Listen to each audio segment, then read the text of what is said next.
I have Dora with me. So it really means that someday we will bring 22nd century or future technologies to the present, which is exciting.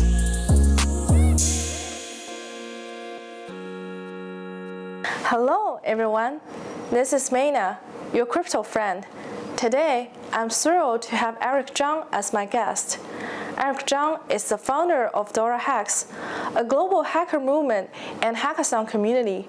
Today, DoraHacks is one of the largest multi-chain Web3 developer incentive platforms in the world, having funded over 2,000 open source projects with over 15 million in grants, bounties, hackathon prizes, and community contributions.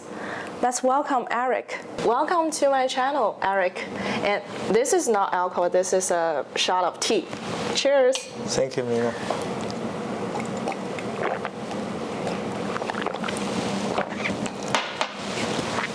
It drinks like juice. It like is. Tea. Yeah, it's peach tea. Okay. Yeah. So let's get started with our interview. Sure. Can you please provide a brief introduction to yourself as well as DoraHacks? Yeah, I'm Eric. I'm the founder of DoraHacks, and DoraHacks was my first job after college. Actually, Wow. I actually didn't work for any company after graduation. Still, I'm working on DoraHacks, obviously. Very simple. Yeah. Wow, that's amazing. So you just went directly to become a founder of DoraHacks right after college. So actually, I started like preparing for what is now DoraHacks a little bit earlier before I graduated. I sort of like talked to people in the college and talked to friends just right before I graduated. Wow. And can you tell us about what is DoraHacks? What does DoraHacks do? Just briefly. Yeah, DoraHacks is a global hacker movement, and in the first few years, we were organizing hundreds of hackathons around the world and just creating the hacker community around the world. But after 2019, we started to build an infrastructure for open source communities and hacker communities globally, and we provide necessary toolkits and infrastructures for those communities. I would definitely talk about the DoraHacks hacker movement later. But before that, I have Dora with me. Yes. Is there any special meaning to Dora? Like, why do you name it Dora? Dora? Yeah, so have you ever watched or read the comic book called Doraemon? Oh, Doraemon. Yes. That name. So Doraemon was my favorite comic book during my childhood. I was practicing piano and I really wanted to read Doraemon, and my mother always said, okay, so if you practice well this week, I will buy you a new book. like a new book or several new books. So during a year or so, I collected like the whole series of Doraemon, and I really enjoyed it. I like the idea of a very friendly robot from 22nd century and helping out the kids in Japan. So that was my favorite. And when I started working on DoraHacks, we thought about what would be the name of the company. So we just decided to use Dora. So it really means that that someday we will bring 22nd century or future technologies to the present, which is exciting. That's great. I think that's such a great vision of it. But why does it not have a pocket? Doraemon has a pocket. Right. So I think the four-dimensional pocket is super cool, but we are sort of like building these technologies right now. So it's not just like grabbing something directly out of the pocket. Right. Yeah, I see. Very good meaning of the Dora. As of June 23rd, 2022, on DoraHack's official website, Dora have granted a total of 18.52 million projects for 2,962 projects and 45,113 builders. DoraHacks also has around 250,000 active users worldwide. What an achievement! Can you please tell us about what inspired you to create Dora at the first place?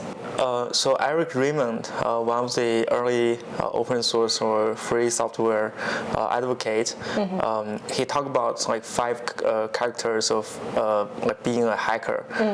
So first of all, like the world is full of fascinating problems to solve, and secondly, nobody should solve the same problem for twice. That means you're not going to reinvent the wheel because that wastes energy and resource. And then boredom is evil, and freedom is good. And attitude is not a substitute of competence, right? So these 5 characters, I think, still echoes the hackers' ethos today. So when I was at college, it was the moment when hackathon movement grew, and there were so many university hackathons happening. So we started to participate in hackathons and build products by ourselves. That was really complementary to the university experience because you can work on your ideas and you can learn new technologies based on the open source tech stack. And then I started to organize hackathon, and the first hackathon I organized was at CERN, the European Organization for Nuclear Research, and I was doing my summer researcher intern there, and I organized the CERN WebFest 2013.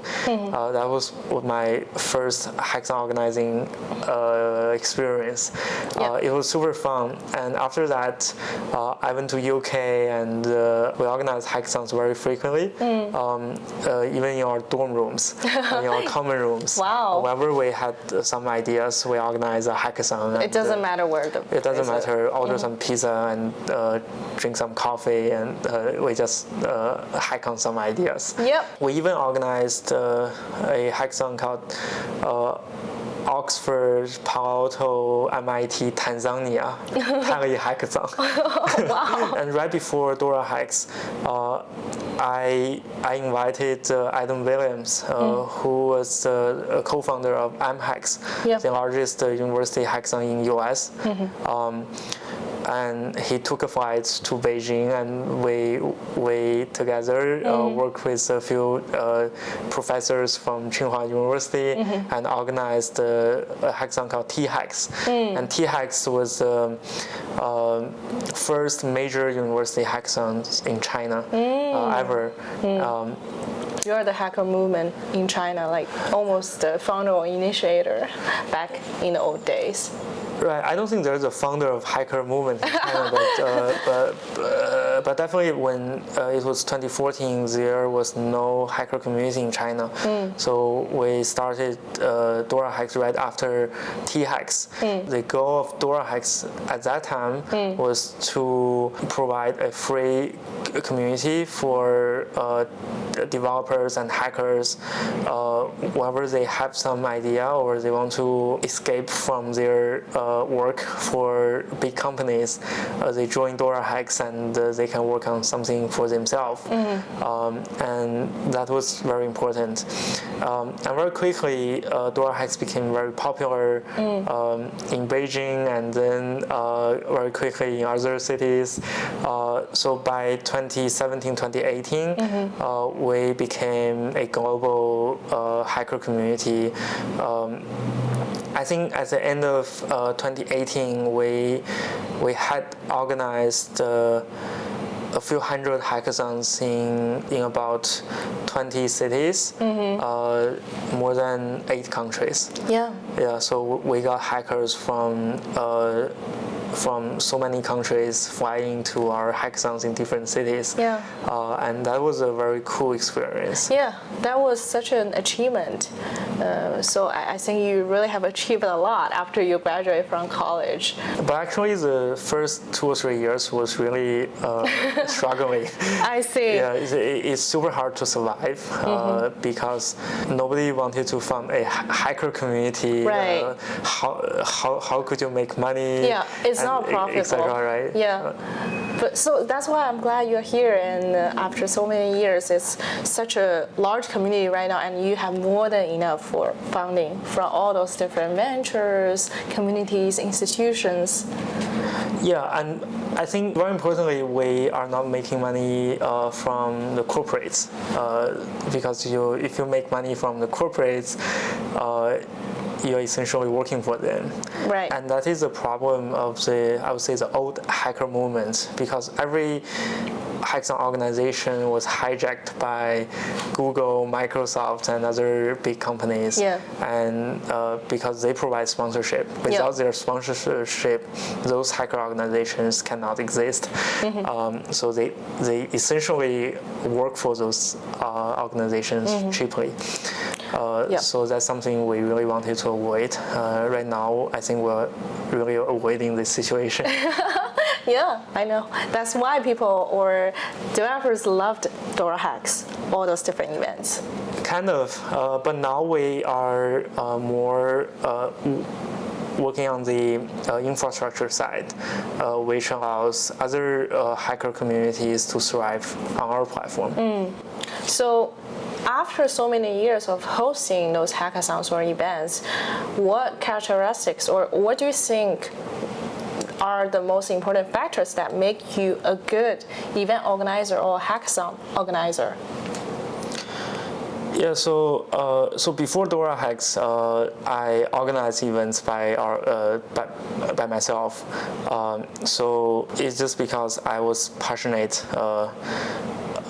about organizing these events, and hackathon is a super important form for the hacker community. But after we had DoraHacks, we started to look at hackathons in a deeper way.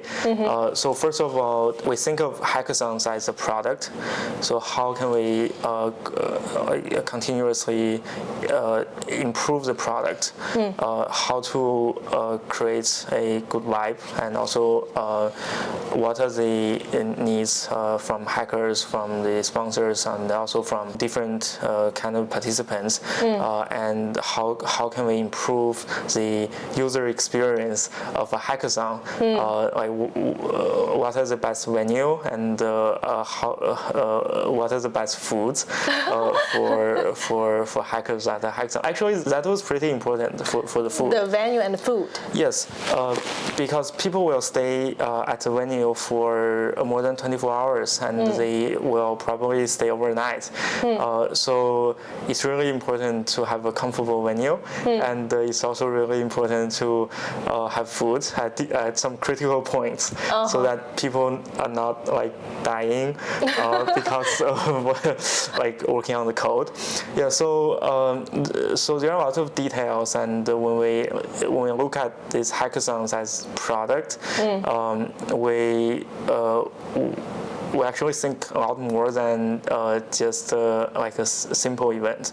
So then we have a team, and they're like our hackathon organizing team gathers a lot of experience of organizing hackathons globally.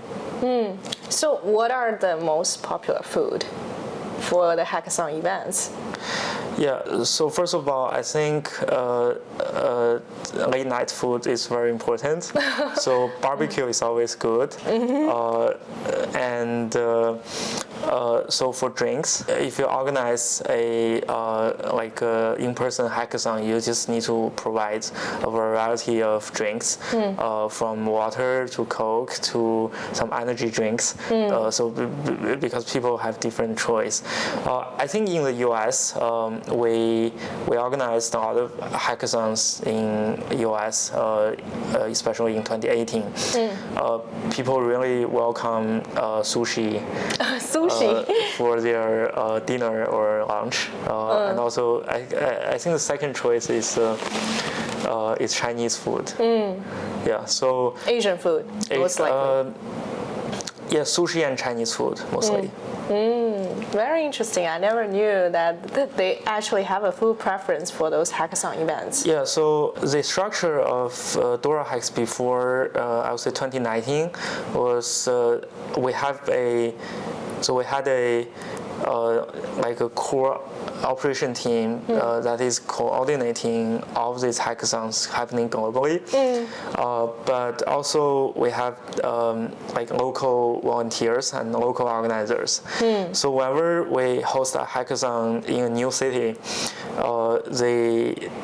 the local organizer will help do research. What is the best restaurant we can order food from, and also what are the best venues, etc. So we need to do a lot of research before. Yeah, because I assume for all the global hackathons you have hosted, it's all different cities. It's impossible for one person or one team to know everything about that city. So definitely you need to combine your operational team together with a local team to organize the events. Yes. And then, so on May 18th, DoraHacks announced that it had raised a total of $20 million led by FTX Ventures and Liberty City Ventures to scale its global Web3 startup platform. The total fundraisers for Dora have exceeded $50 million during the last 18 months. With that much of a funding, can you tell us about your future plan for DoraHacks? Currently, there are 4 key functions supported on Dora: the builds, the grants, bounties, and hackathons. Any of those functions will be prioritized. So after 2019, so other than building the community, we feel that it's really important to also create an infrastructure for the movement, also for communities around the world, because the number of hackathons we can organize is ultimately limited. Yeah. Even though we have a network of organizers around the world, but it's still an operational thing, and the capacity of people doing operation is always limited. So we feel that it was super important to build a platform with necessary infrastructures on the platform to enable just all kind of organizations to organize hackathons, but beyond organizing hackathons, to incentivize their community, their ecosystem, and their developers. So that's why we started to build the platform. Now is DoraHacks.io. Yeah, so you mentioned 4 functions. So actually, we don't have a super prioritized feature on the platform. So everything you see on the platform is prioritized. I see. But they do have different functions. So for example, for hackathon, it's just people can organize virtual hackathons on our platform. And for grants, actually just underneath the grant function, we actually have a lot of different kinds of grants. Yep. So if you click into DoraHacks grants, you will see many grants, right? But so those grants are probably different because there can be quadratic funding grants, or there can be, for example, grants that are using zero-knowledge voting. It's ultimately about community governance, and when we build the platform, it's built into a very modular way. So if you're a community, if you're a DAO, or if you are an ecosystem like an L1 or L2, and you want to incentivize your community by organizing a grant hackathon or just a grant program, the DoraHacks platform always allows you to configure the grants in the way you want. So that means like no matter what the institution or the projects needs, they can always find a way or a specific module or function that will fit their need. Yes. And that's the reason why you created those 4 main functions. Currently, there are 4 main functions, but we also have Dora Factory, which you probably know. It's like the protocol layer of DoraHacks. So we are actively doing research in new mechanisms and new infrastructures that could help with either community governance or incentivization of the projects, hackers. What do you mind sharing what is your favorite function out of all the 4 functions on Dora? So I think I love every feature on DoraHacks because every feature is pretty unique, and it serves certain needs from different communities. So right now we have, for example, Hackathon, which is supporting organizations, DAOs, and communities to host their own virtual or in-person hackathon on the platform. So we have bounties, which is used by DAOs to incentivize their contributor communities. And we also have grants, which is very widely adopted by the multi-chain community or multi-chain ecosystems. I think right now more than 40 blockchain L1s and L2 ecosystems are using DoraHacks platforms to distribute grants. But underneath the grants function, there are different types of grants. So there are like normal grants, there are quadratic funding grants, and earlier this year we launched a feature called Meina, which is using zero-knowledge proof to prevent collusion in a grant. So everything is designed in a very modular way, and whenever a community launches a grant, a certain type of grant can be chosen and plug into the front end. So this is how the DoraHacks product is structured. Right now, so what is my favorite feature? I would say whatever that is related to the scaling of grants or open source or hacker incentivization. I love it most. I think the platform distributes somewhere between $1 million and $3 million US per month to developers globally, and scaling is really a very important problem because the larger amount of funding you are distributing, there will be problems like civil attacks, like collusion, like identity verification problems. So we can solve these problems by establishing some community rules and law enforcement, etc. But it's always important to come up with solutions that are based on technology or cryptographic primitives. So I think Meina is something we feel important because it allows us to prevent collusion in the community, which ultimately scales the system. To operationalize all the granting. Yeah, so if your system is suffering from CPU attacks or collusion or people can submit fake projects, etc. So if you have such problems, the system is not going to scale. Right. Because a larger amount of money you are distributing, there will be more problems. There will be more people bribing the votes, etc. Right.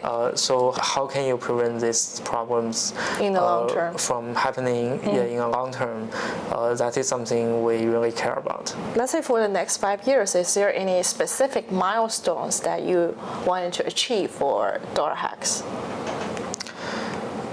Next 5 years? Yes. Yes. So I think within 1 year, we really want to engage the Dora community with Dora Grand DAO, which is going to be launched probably in a few months, and create a really sustainable token economics for Grand DAOs. That's something we're doing in short term. And in long term, I think it's really important for us to fund technologies beyond Web3 using crypto. So that's something we really look forward. Basically, you're saying you want to invest in more projects or technologies that will reshape the Web3 world.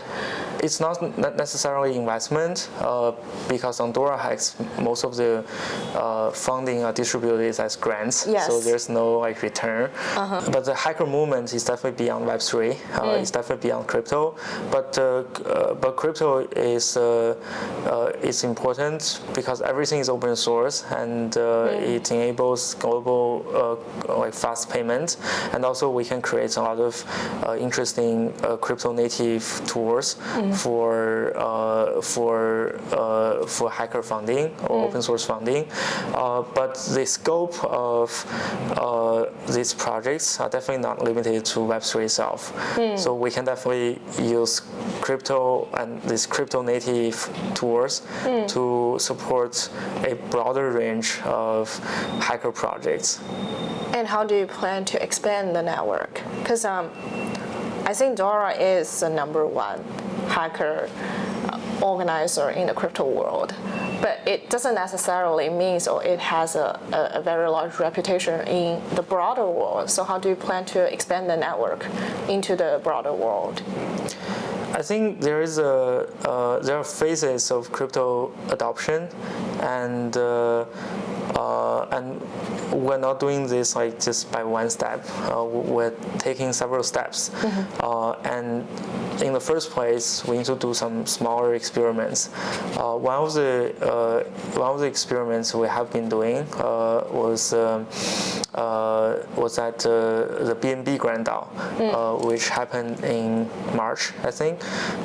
So there was a frontier technology track at the first grand round, and I think we funded 5 projects which are creating technologies that are related to crypto, but also they are frontier technology companies. So one example is to launch satellites into space orbit and use these satellites as isolated computation environments for crypto mining and also for example, hosting nodes. And also we are supporting some open source quantum software on the DoraHacks platform. So these are the initial steps just for experiments. But eventually I think there will be a merge between the crypto world and the non-crypto world. in terms of two aspects. The first is like the non-crypto world will start to accept crypto as payments or as a funding source. And secondly, I think there could be a convergence of token economics and profitability. Yep. I think we will find a way to measure that, right? So, if you have a like token project, or if you receive token, probably you have some token economics in your project, and then most of the teams are also profitable. So how can you combine these two worlds together? That's something I think will happen in the next few years. Since you mentioned like those two things will help the convergence between the crypto and non-crypto world, what areas do you think DoraHacks will help to make those two things happen quicker? Or essentially to make the merge of the crypto and non-crypto world converge faster? Or with a higher degree of adoption, we will see more interesting ideas that can help this happen. But right now, I think we are already seeing some trends. So I think the simplest form of crypto funding non-crypto projects is for non-crypto projects, they can take stablecoin. I think that's the simplest form, right? So, it's compliant, it's easy, it's fast. It's already very useful. But they still have like compliance issue even if they take stablecoins. I think if a company takes USDC for equity funding, there's no compliance issue. Yeah, USDC is fine. Right. Yeah. So, but even if you take Ethereum or Bitcoin, I think everything should be fine. But the issue is there is a price volatility. So, for example, if your project involves like hiring people or involves manufacturing, probably you definitely need the price to be stable. When it goes up, everybody is happy, but when it goes down, probably you lose a lot of value. Yeah. That is a problem. And for compliance, I think even with Bitcoin or Ethereum, you still can do KYC and anti-money laundering checks, right? Because all of the transactions on chain are transparent, it's even easier to do all kinds of checks than traditional bank transfer. So I don't think compliance is an issue, but like taking money from crypto is definitely the most naive form, but also the simplest and the most effective form.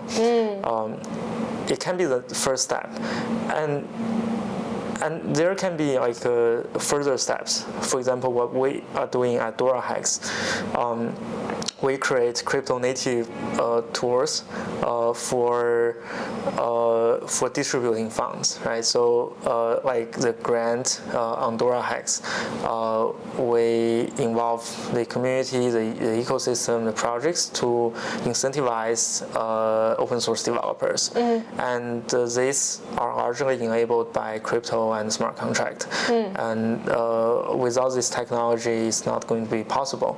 So imagine like if you run a quadratic funding grant, so if you're not able to verify the transactions on chain, or for example, if you like host a messy quadratic voting, if you're not going to be able to verify the votes with zero knowledge proof and also demonstrate everything on chain, it's probably not that trustworthy. Right.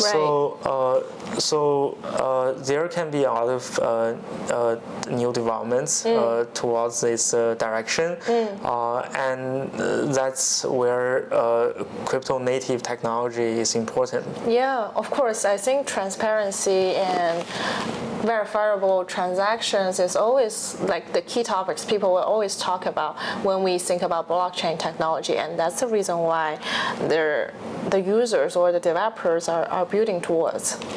Yes, and I think like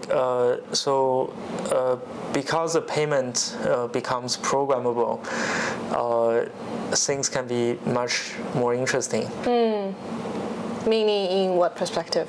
Do you have any examples? Yeah, just what I've been talking about.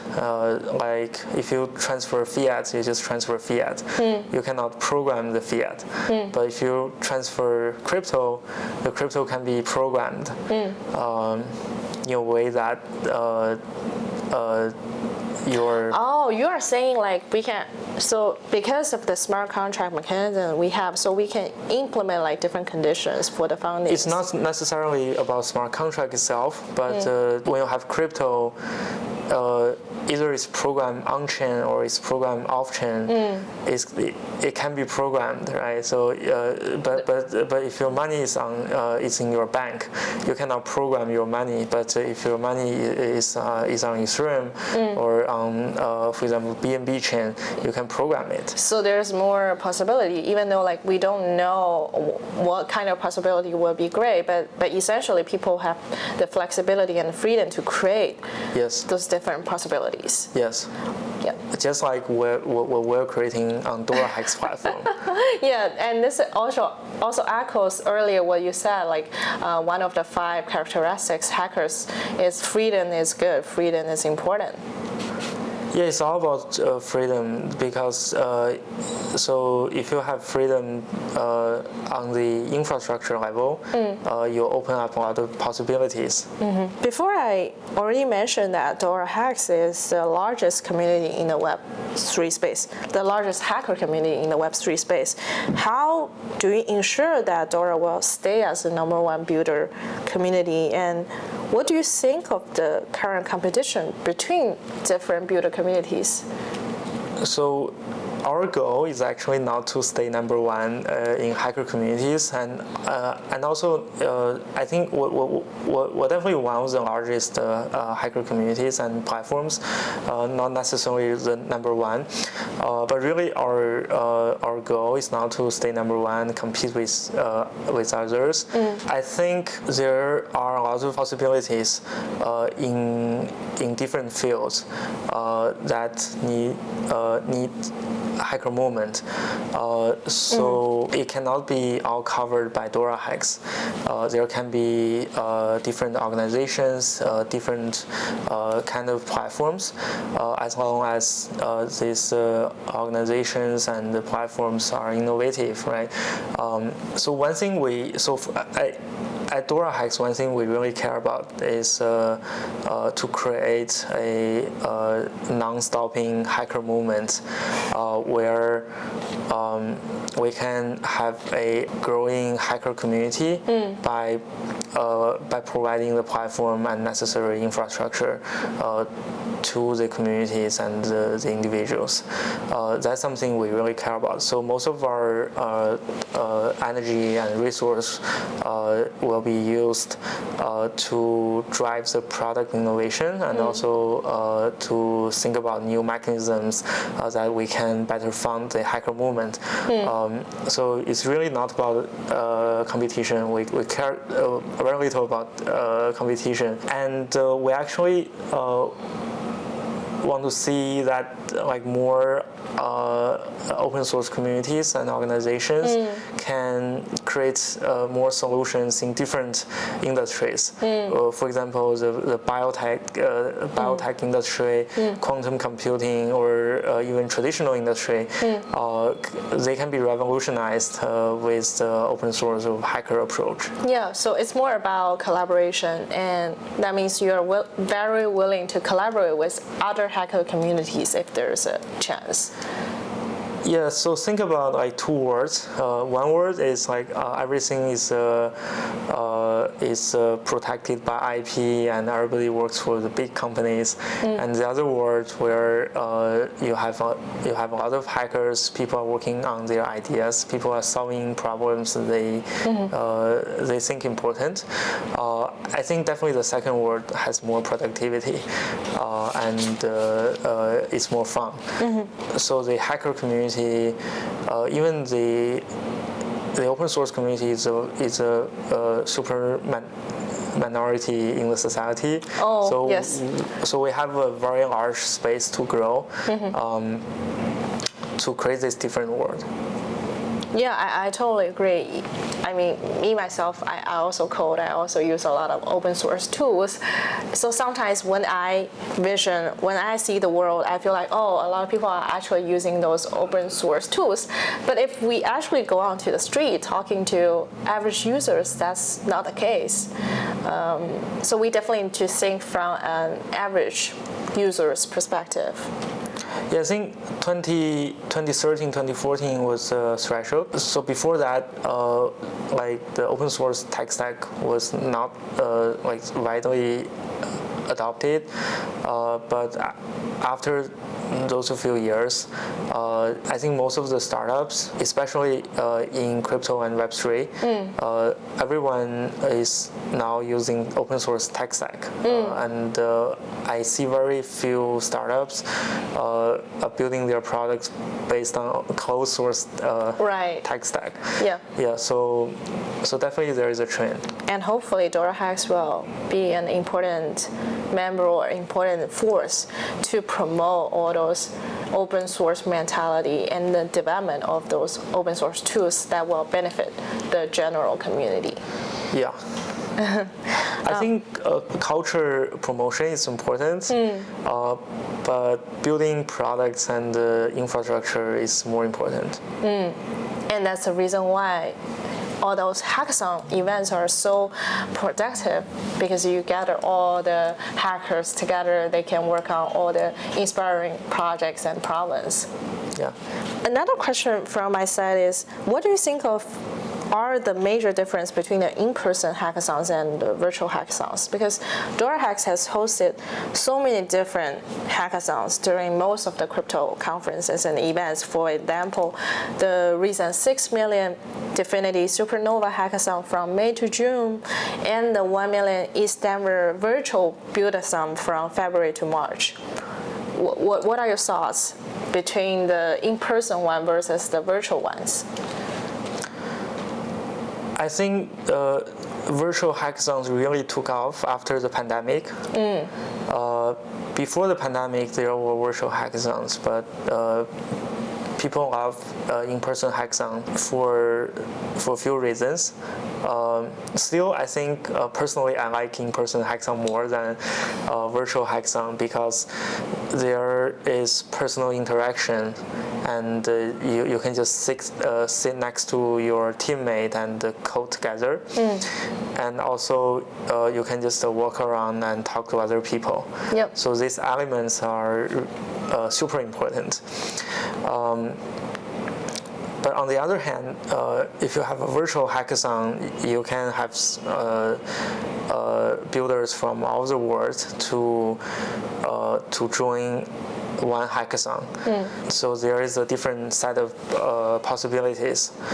So for DoraHacks, I think we will have to support both in-person hackathons and the virtual hackathons. And actually our platform is doing so. For example, East Denver, just you mentioned, in February, the in-person hackathon was on DoraHacks platform, and in March, they hosted their first virtual hackathon on DoraHacks too.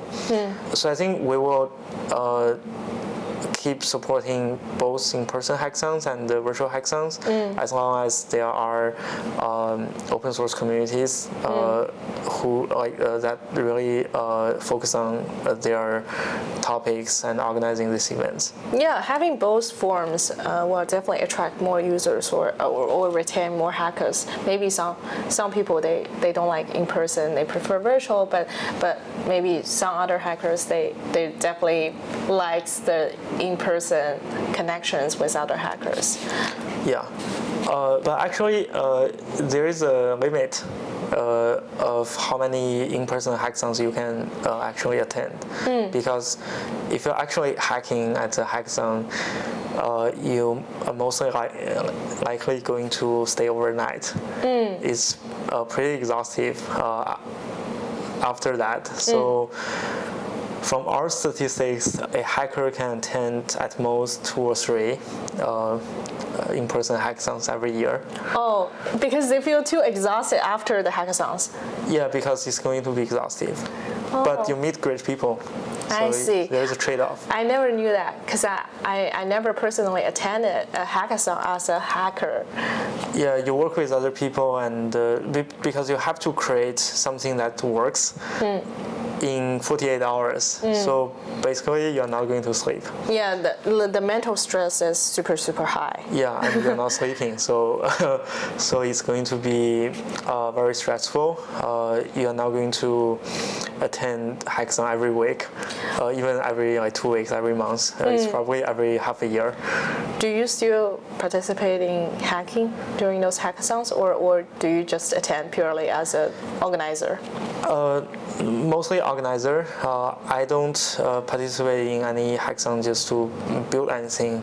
I just feel that building the DoraHacks technology is just like continuously attending hackathon. It's like a long hackathon in our team. We're actually super intensive.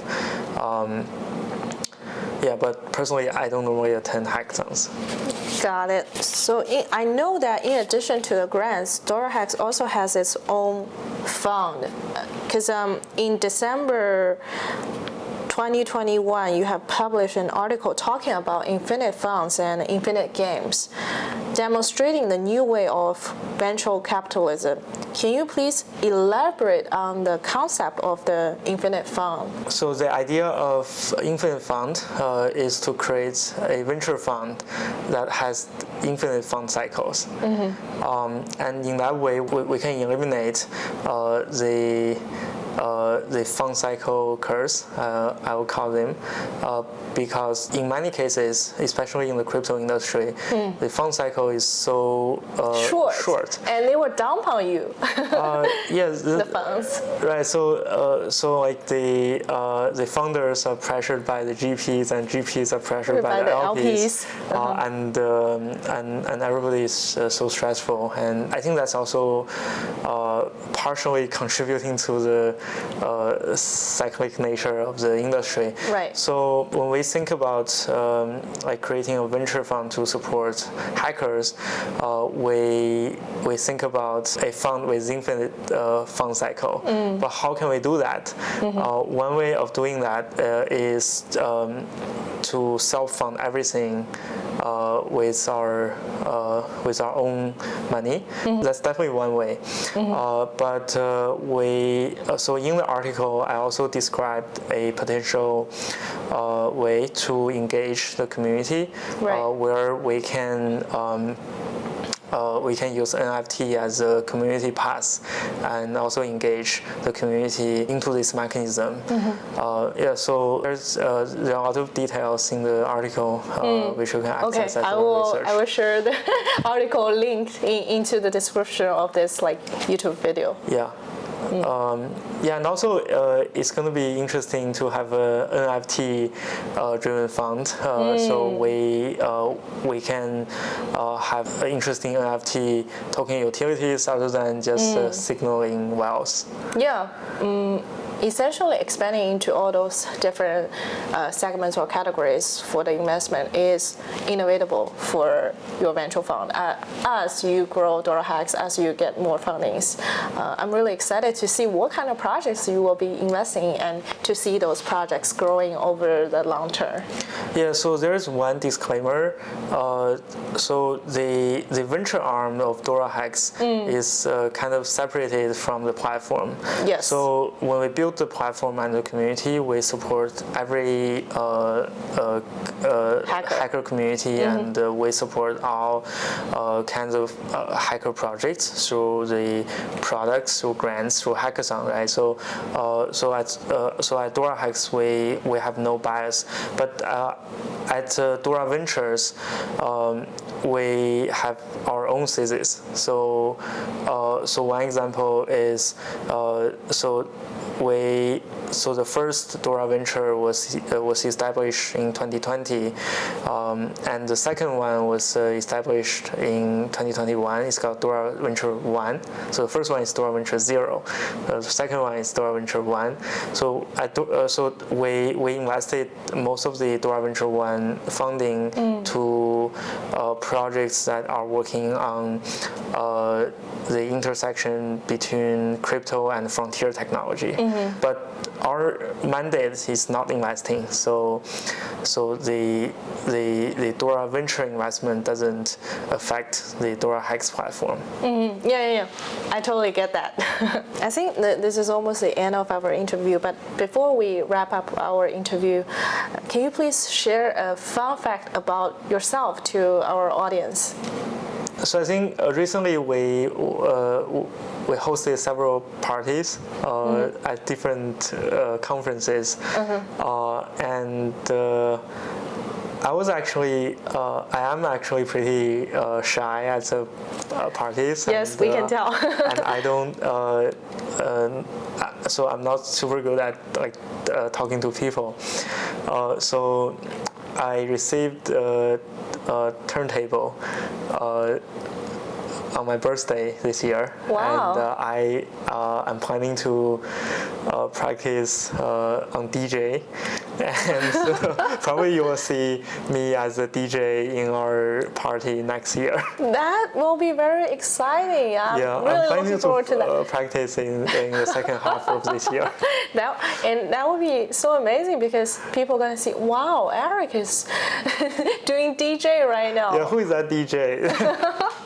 Yeah, but I think this will also help you to, communicate with people in the way of music, not instead of in the words. But I think you're fine as long as when you talk to people, you know that person, then you are not shy anymore. But maybe with strangers, you are a bit shy. Yeah.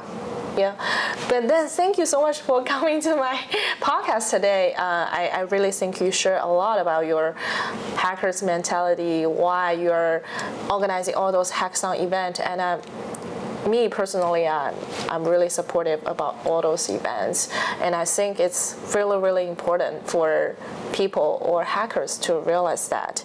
And also thank you for doing such a great job on organizing those events. I definitely think DoraHacks has made a really great and positive impact within the hacker community, and good luck on all the future product development. Definitely keep everybody updated on the product progress. Thank you, Meina. Bye.